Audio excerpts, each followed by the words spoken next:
Mr. Hitchens, Sir. I address you as an atheist and a secularist and a Marxist. I'm very much troubled by your remarks about the need to stand up and fight this Muslim jihad. I have no time for oppressive religion of any stripe, but I think you are well aware of the long history of crimes committed by the British government in Iraq, the United States government in Vietnam, and today in Iraq and Afghanistan. And I'm wondering how you can possibly say that it is Western civilization, the civilization of the colonizers and the oppressors, who do it all, of course, in the name of liberation and democracy, how this is not the fundamental problem, rather than what you call the jihad of what I consider to be the response to the crimes of U.S. and European imperialism. Well, there you have it, ladies and gentlemen. There you have it. You see how far the termites have spread and how long and well they've dined. When someone can get up and say that in a meeting of unbelievers, that the problem is Western civilization, not the Islamic threat to it, that's how far the termites have got. Now, as a matter of fact, sir, I could have asked that question 50 times better than you did and answered it 50 times as comprehensively. If you like, I can, without conceit, refer you to a biography of mine of Henry Kissinger. That is a compendium and anthology of the war crimes committed by the United States and its allies in the Third World and elsewhere, and a call for those people, those responsible, to be arraigned for crimes against humanity and war crimes. One of those crimes, I'll just give you an example to show how utterly fatuous your implication is. One of those crimes was the arming and training of the Indonesian armed forces to take over the Republic of East Timor. Some of you are no doubt aware of this terrible atrocity. It's one of Noam Chomsky's best campaigns in writing, leading to the very near physical extirpation of the people of East Timor. A genocide more comprehensive than Cambodia, taking place a little afterwards, with our weapons, with our diplomatic protection, and with the endorsement of Kissinger and Ford.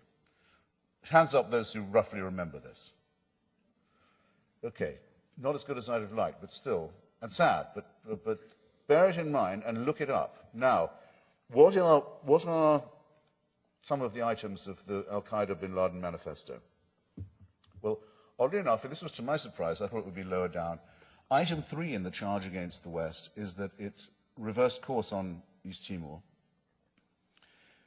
tried to undo the genocide, brought East Timor to a referendum on independence, sent Jose Vieira de Mello, one of the greatest, Sergio Vieira de Mello, one of the greatest UN civil servants, to East Timor to supervise the transition to independence and the election, and made East Timor the newest member of the UN.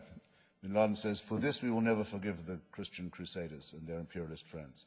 They took away a republic from a Muslim land, Indonesia." Most of the people of East Timor, by the way, are Christian and speak Portuguese. A detail. For this, we will never forgive them. For this, that was the reason they gave for blowing up the UN office in Iraq, because that's where Melio was sent next, with a truck bomb of explosives so enormous that it must have been borrowed from the former Iraqi army and Ba'ath Party.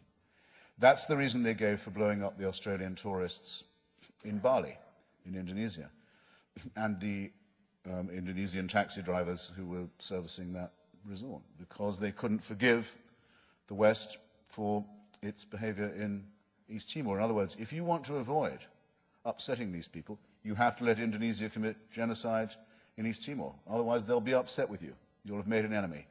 If you tell them they can't throw acid in the faces of unveiled women in Karachi, they will be annoyed with you. If you say, we insist, we think that cartoonists in Copenhagen can print satire on the Prophet Muhammad, you've just made an enemy. You've brought it on. You're encouraging it to happen. So unless you're willing to commit suicide for yourself and for this culture, get used to the compromises you'll have to make and the eventual capitulation that will come to you. But bloody well don't do that in my name, because I'm not doing it. You surrender in your own name, leave me out of it. I'm going to fight these people, and every other theocrat all the way. All the way. For free expression, for women's rights, for self-determination of small peoples, for the right of Iraqis to federate and have their own show, for the right of the Lebanese not to be bullied by Hezbollah and to have a multicultural democracy. Yes, I'll fight for this, and I think that the 82nd Airborne is brave to be fighting for it too.